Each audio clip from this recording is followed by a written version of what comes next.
नमस्कार, आप सभी का स्वागत डीडी न्यूज के इस विशेष सांकेतिक भाषा के बुलेटिन में। मैं हूं मुकुल शर्मा, मेरे साथ मौजूद हैं मेरी सहयोगी मनीषा शर्मा। आइए सबसे पहले नजर डालते हैं हेडलाइंस पर। राजस्थान में विधानसभा चुनाव के लिए आज शाम थमेगा चुनावी प्रचार। प्रधानमंत्री मोदी आज देवगढ़ में करेंगे जनसभा। शनिवार को 199 सीट पर होगा मतदान।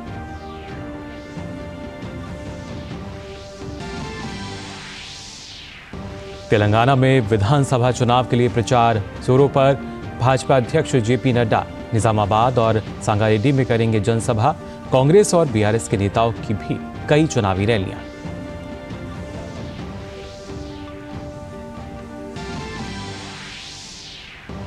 प्रधानमंत्री नरेंद्र मोदी आज मथुरा में आयोजित होने वाले संत मीराबाई जन्मोत्सव में लेंगे भाग। मीराबाई के सम्मान में विशेष डाक टिकट और सिक्का भी करेंगे जारी।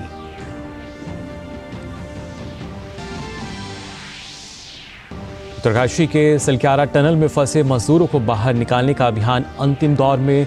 ड्रिलिंग के दौरान कल शाम कार्डर और आयरन रॉड से आई बाधा हुई पार। आज मजदूरों के निकाले जाने की संभावना।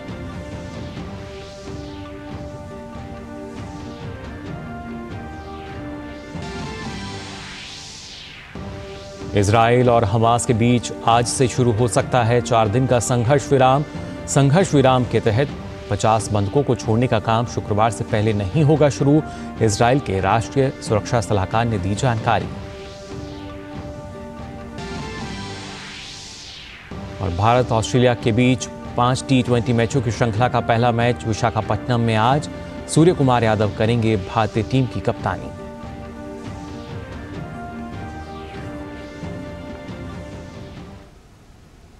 और आइए अब खबरें देखते हैं विस्तार से। राजस्थान विधानसभा चुनाव के लिए 25 नवंबर को होने वाले मतदान के लिए प्रचार आज शाम 6 बजे से थम जाएगा। 25 नवंबर को विधानसभा चुनाव के लिए सुबह 7 बजे से शाम 6 बजे तक वोटिंग होगी। राज्य की कुल 200 सीटों में से 199 सीटों पर मतदान होगा। चूंकि श्रीगंगानगर जिले की करणपुर विधानसभा सीट के कांग्रेस प्रत्याशी का हाल ही में निधन हो गया था, इसलिए मतों की गिनती का काम वहीं 3 दिसंबर को होगा।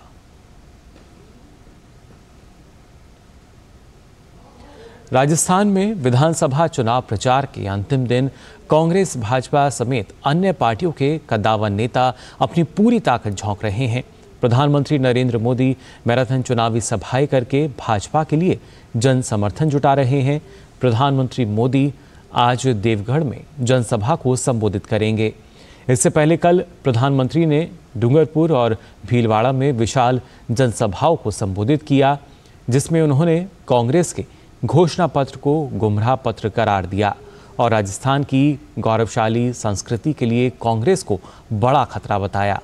प्रधानमंत्री ने कहा कि कांग्रेस किसी को भी नीचा दिखाने का अवसर नहीं छोड़ती। उन्होंने भ्रष्टाचार और महिलाओं के खिलाफ अपराध को लेकर भी गहलोत सरकार पर निशाना साधा। भाजपा के वरिष्ठ नेता और गृह मंत्री अमित शाह चित्तौड़गढ़ के निम्बाहेड़ा और नाथद्वार में रोड शो करेंगे। पार्टी के वरिष्ठ नेता और उत्तर प्रदेश के मुख्यमंत्री योगी आदित्यनाथ का जयपुर के झोंटवाड़ा में रोड शो और मालाखेड़ा में जनसभा करने का कार्यक्रम है। बीजेपी से वसुंधरा राजे, गजेंद्र सिंह शेखावत, ओम माथुर, मनोज तिवारी, संजीव बालियान, एकनाथ शिंदे, डॉक्टर किरोड़ी लाल मीणा, राजेंद्र राठौड़ समेत कई अन्य वरिष्ठ नेता आज पार्टी प्रत्याशियों के पक्ष में जनसभाएं और रोड शो करेंगे। वहीं कांग्रेस नेता और मुख्यमंत्री अशोक गहलोत जोधपुर के अलग अलग इलाकों में 4 चुनावी रैलियों को संबोधित करेंगे। कांग्रेस नेता सचिन पायलट का अजमेर, मसूदा और झालावाड़ में जनसभाएं करने का कार्यक्रम है। पार्टी के वरिष्ठ नेता रणदीप सुरजेवाला, मुकुल वासनिक, मोहन प्रकाश, सीपी जोशी, जितेंद्र सिंह भी पार्टी उम्मीदवारों के लिए प्रचार करेंगे। वहीं बसपा, राष्ट्रीय लोकतांत्रिक party, Azad Samaj party, CPIM सहित अन्य दलों के शीर्ष नेता भी चुनाव प्रचार के लिए विभिन्न स्थानों पर जाएंगे। बात करते हैं तेलंगाना की, जहां विधानसभा चुनाव के लिए भी सभी दलों ने प्रचार में पूरा दम लगा दिया है। भाजपा, कांग्रेस और बीआरएस समेत तमाम दलों के बड़े नेता मतदाताओं को रिझाने के लिए एड़ी चोटी का जोर लगा रहे हैं। राज्य में विधानसभा चुनाव के लिए मतदान 30 नवंबर को कराया जाएगा, इसलिए अब प्रचार के लिए लगभग एक सप्ताह का समय बचा है। ऐसे में सभी प्रमुख राजनीतिक दलों के शीर्ष नेता राज्य के कोने कोने में प्रचार में लगे हुए हैं। भारतीय जनता पार्टी के राष्ट्रीय अध्यक्ष जेपी नड्डा आज निजामाबाद और सांगारेड्डी में जनसभा करेंगे। वहीं कांग्रेस और बीआरएस के नेता भी कई चुनावी रैलियां करेंगे। प्रधानमंत्री नरेंद्र मोदी आज मथुरा में आयोजित होने वाले संत मीराबाई जन्मोत्सव में हिस्सा लेंगे। संत मीराबाई की 525वीं जयंती मनाने के लिए संत मीराबाई जन्मोत्सव का आयोजन किया जा रहा है। प्रधानमंत्री संत मीराबाई के सम्मान में एक स्मारक टिकट और सिक्का भी जारी करेंगे। इसके अलावा वे इस अवसर पर आयोजित सांस्कृतिक कार्यक्रम में भी शामिल होंगे। यह कार्यक्रम संत मीराबाई की स्मृति में पूरे साल चलने वाले कार्यक्रमों की शुरुआत का प्रतीक भी होगा। संत मीराबाई भगवान श्री कृष्ण के लिए अपनी भक्ति के लिए विख्यात हैं। उन्होंने कई भजनों और छंदों की रचना की जो आज भी लोकप्रिय है। बात करते हैं उत्तरकाशी के सिलक्यारा टनल की, जहां फंसे मजदूरों को बाहर निकालने का अभियान अंतिम दौर में है। ड्रिलिंग के दौरान गार्डर और आयरन रॉड से आई बाधा पार हो चुकी है। एनडीआरएफ की रेस्क्यू टीम एनएचआईडीसीएल की तकनीकी अभियांत्रिकी विशेषज्ञों के साथ टनल में फंसे हैवी आयरन, स्टील, रॉड व गार्डर को छोटे छोटे टुकड़ों में रात भर कटर व हाइड्रोलिक कटर से काटती रही। सुबह 5 बजे के करीब एनडीआरएफ और एनएचआईडीसीएल के विशेषज्ञों को इसमें सफलता मिली। इस दौरान कैमरे की मदद से मलबे को देखने के अलावा मजदूरों से भी बात की जा रही थी। अब आगे की प्रक्रिया के लिए फिर से टनल में आगर मशीन को अंदर ले जाया जाएगा ताकि हॉरिजॉन्टल ड्रिलिंग फिर से शुरू हो सके। अभी टनल में मजदूरों तक पहुंचने के लिए 800 mm के 10 से 12 मीटर तक के पाइप ले जाने की ज़रूरत है। इसके लिए 6 मीटर के 2 पाइप ड्रिलिंग कर सुरंग में डाले जाएंगे ताकि मजदूरों को सकुशल बाहर निकाला जा सके। संभावना जताई जा रही है कि आज मजदूरों को सकुशल बाहर निकाला जा सकता है।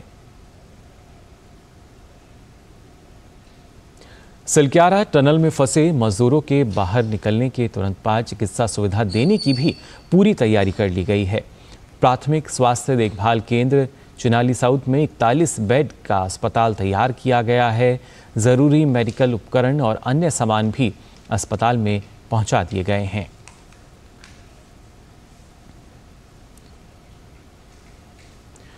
भारत ने कनाडा के नागरिकों के लिए ई वीज़ा सेवाएं फिर से शुरू कर दी हैं। नई दिल्ली से कनाडा के साथ राजनयिक विवाद के बीच सितंबर में वीज़ा सेवाओं को निलंबित कर दिया गया था। भारत ने पिछले महीने कुछ श्रेणियों में वीज़ा सेवाएं बहाल की थीं, जिनमें प्रवेश visa, business visa, medical visa और कॉन्फ्रेंस वीज़ा शामिल हैं। भारत का कहना है कि अमेरिकी पक्ष ने भारत अमेरिकी सुरक्षा सहयोग पर हालिया चर्चा के दौरान संगठित अपराधियों, बंदूक चलाने वालों, आतंकवादियों और अन्य लोगों के बीच साठगांठ से संबंधित कुछ इनपुट साझा किए हैं और इस संदर्भ में मुद्दों की पहले से ही संबंधित विभाग जांच कर रहे हैं। सुरक्षा मामलों पर भारत और अमेरिका के बीच चर्चा की खबरों पर मीडिया के सवालों का जवाब देते हुए विदेश मंत्रालय के प्रवक्ता अरिंदम बागची ने कहा कि भारत ऐसे इनपुट को गंभीरता से लेता है क्योंकि यह उसके अपने सुरक्षा हितों पर प्रभाव डालता है। उन्होंने कहा कि ये इनपुट दोनों देशों के लिए चिंता का कारण है और इस पर आगे की आवश्यक कार्रवाई की जा रही है।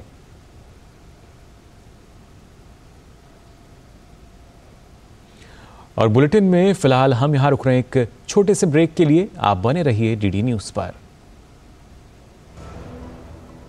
पता है इन्वेस्टर्स के लिए एक इन्वेस्टर प्रोटेक्शन फंड होता है IPF, लेकिन अगर तुम्हारा ट्रेड एक्सचेंज पर एग्जीक्यूट नहीं हुआ या फिर कोई गारंटीड रिटर्न्स वाली स्कीम है तो ये IPF आपकी मदद नहीं कर सकता है।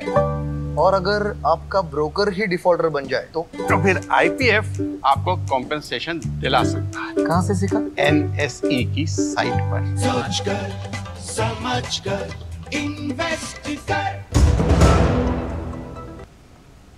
ब्रेक के बाद आप सभी का एक बार फिर स्वागत। सांकेतिक भाषा के इस विशेष बुलेटिन में खबरों में आगे बढ़ते हैं। इजराइल और हमास के बीच 4 दिन का संघर्ष विराम आज से शुरू होने की संभावना है। संघर्ष विराम शुरू होने के समय की आधिकारिक घोषणा नहीं की गई है, लेकिन मिस्र के सुरक्षा सूत्रों के अनुसार मध्यस्थ आज स्थानीय समय अनुसार सुबह 10 बजे से संघर्ष विराम चाह रहे हैं। इस बीच इजराइल के राष्ट्रीय सुरक्षा सलाहकार ने बताया कि संघर्ष विराम के दौरान बंधकों को रिहा करने का काम शुक्रवार से पहले शुरू नहीं होगा। इजराइल के सार्वजनिक प्रसारणकर्ता ने इजरायली अधिकारी के हवाले से बताया कि बंधकों को छुड़ाने पर हो रही देरी के कारण हमास और मध्यस्थ कतर के बीच समझौते पर हस्ताक्षर नहीं होना है। अधिकारी ने कहा कि वे इस बात को लेकर आशावादी हैं कि समझौते पर हस्ताक्षर होने पर इसे लागू किया जाएगा। ओपन एआई के सीईओ पद पर सैम ऑल्टमैन की वापसी हो गई है।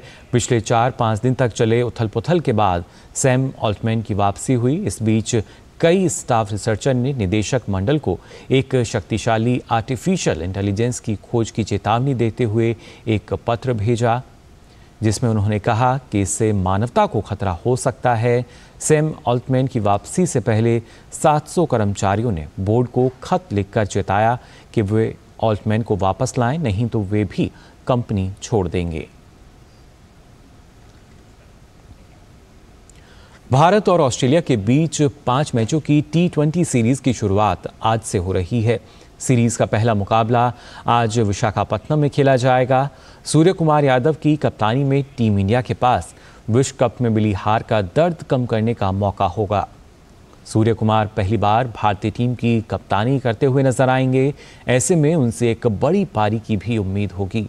भारतीय टीम ने इस सीरीज में सीनियर खिलाड़ियों को आराम दिया है। ऐसे में युवा खिलाड़ियों के पास खुद को साबित करने का अच्छा मौका है। वहीं विश्व कप का सरताज बनने वाली ऑस्ट्रेलिया की टीम ने भी इस सीरीज के लिए कई खिलाड़ियों को आराम दिया है। हालांकि इसके बावजूद यह टीम काफ़ी मजबूत दिख रही है। ट्रेविस हेड और ग्लेन मैक्सवेल जैसे अनुभवी खिलाड़ी इस सीरीज में टीम का हिस्सा होंगे।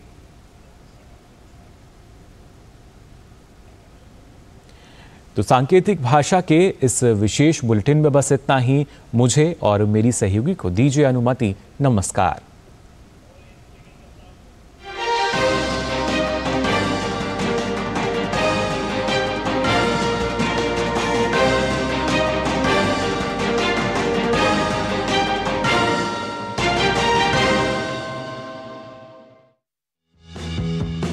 मन की बात है जन जन की, संघर्षों के कुछ किस्से, कहानी कुछ सफलताओं की, अनकही विरासत की, उम्मीदें नए भारत की। महीने के आखिरी रविवार का रहता है इंतजार।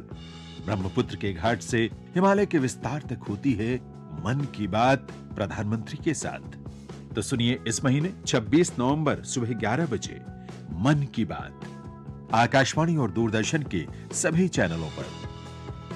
मन की बात के प्रादेशिक भाषाओं में अनुवाद का पुनः प्रसारण आप सुन सकते हैं रात 8 बजे आकाशवाणी और दूरदर्शन के सभी प्रादेशिक चैनलों पर। तो याद रखें 26 नवंबर सुबह 11 बजे मन की बात। हमारे पद्म में इस बार मिलिए पद्म पुरस्कार से सम्मानित चेन्नई के डॉक्टर वीरास्वामी शेषन ने जेस्टेशनल डायबिटीज मेलिटस यानी गर्भावस्था के दौरान मधुमेह का पता लगाया कि वो इन बढ़ते कारणों के लिए जिम्मेदार कारक हो सकता है। मालजी भाई सावजी भाई देसाई ने बच्चों की शिक्षा के लिए बहुत काम किया। 30 से ज्यादा आंगनबाड़ी, विद्यालय, प्राथमिक विद्यालय, महाविद्यालय तक बना डाले। प्रौढ़ शिक्षा अभियान को भी आगे बढ़ाया। अब्दुल खादर नटकटिन स्वयं एक किसान है। किसानों के लिए इतने तरह के उपकरणों को इजाद किया है जिसके माध्यम से किसानों का जीवन भी आसान हुआ है। आंध्र प्रदेश के डॉक्टर सुनकारा वेंकट आदि नारायण राव ने बीड़ा उठाया, काम किया इन पोलियोग्रस्त बच्चों के लिए, लोगों के लिए। उसी के लिए देश ने उन्हें पद्मश्री का सम्मान दिया।